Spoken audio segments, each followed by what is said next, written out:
ଆମ୍ବଚୋରୀ ଛତିଶ ନାମକ ଜଣେ ବ୍ୟକ୍ତି ବସୁଧା ନାମକ ଏକ ଗ୍ରାମରେ ବାସ କରୁଥିଲା। ସେ ଜୁଆ ଖେଳି ପଇସା ଆଣୁଥାଏ। ପରିବାରରେ ମା ଓ ଭଉଣୀଟିଏ ରହୁଥିଲେ।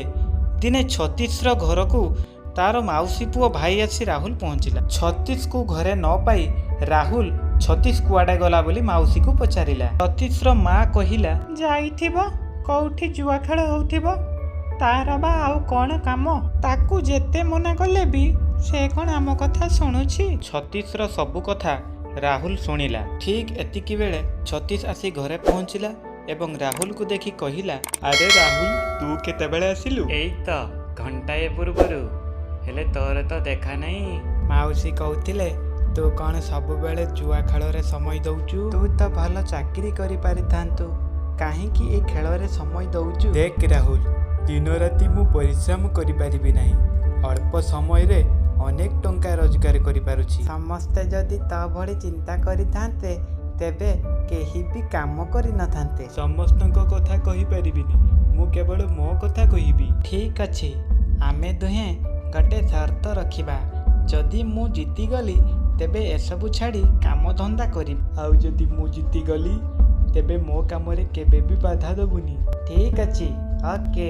ସର୍ତ୍ତଟି ହେଲା, ଜମିଦାରଙ୍କ ବଗିଚାରୁ ଏକ ଆମ୍ବଟି ଆଣିବି। ବଗିଚାରେ କିଛି ଗାର୍ଡ ଏବଂ କୁକୁର ମଧ୍ୟ ଥାନ୍ତି। ଯଦି ଆମ୍ବଟିଏ ତୁ ନେଇ ଆସିବୁ ତେବେ ତୁ ଜିତିଯିବୁ। ଛତିଶ ରାଜି ହେଇଗଲା ଏବଂ ରାତି ଅଧରେ ଆମ୍ବ ବଗିଚାକୁ ଗଲା ଏବଂ ଚୁପଚାପ ଆମ୍ବଟିଏ ତୋଳିଲା। ଡାଳଟି ହଲିବାରୁ କୁକୁରମାନେ ଭୋକିବାକୁ ଲାଗିଲେ। କୁକୁରର ଶବ୍ଦ ପାଇ ଛତିଶ ଲୁଚିଗଲା ଏବଂ ଗାର୍ଡମାନେ ଟର୍ଚ୍ଚ ଲାଇଟ୍ ଚାରିଆଡ଼େ ପକାଇ ଖୋଜିବାକୁ ଲାଗିଲେ। କିଏ ଅଛି ସେଠାରେ? ବାହାରକୁ ଆସ। ଟାଇଗର, ମୋତି, ଆଟାକ୍ ହିମ୍। କୁକୁର ଗୁଡ଼ିକ ଛତିଶ ଆଡ଼କୁ ଧାଇଁବାକୁ ଲାଗିଲେ। ଛତିଶ ଆମ୍ବଟିକୁ ଛାଡ଼ି ଜୀବନ ବିକଳରେ ଖଣ୍ଡିଆ କାଭରା ହୋଇ ପଳାଇଲା। ଛତିଶକୁ ଦେଖି ରାହୁଲ କହିଲା, ଆରେ ଆରେ, ଏ କ'ଣ ଏତେ ରକ୍ତ? ମୁଁ କ'ଣ ଜାଣିଥିଲି ଏମିତି ହେବ ବୋଲି? ଚାଲେ ହସ୍ପିଟାଲ ଯିବା। ହଉ, ଯାହା ହେବାର ତ ହେଇଗଲା, ଏବେ ସର୍ତ୍ତ ବିଷୟରେ କିଛି ପଚାରିବୁନି?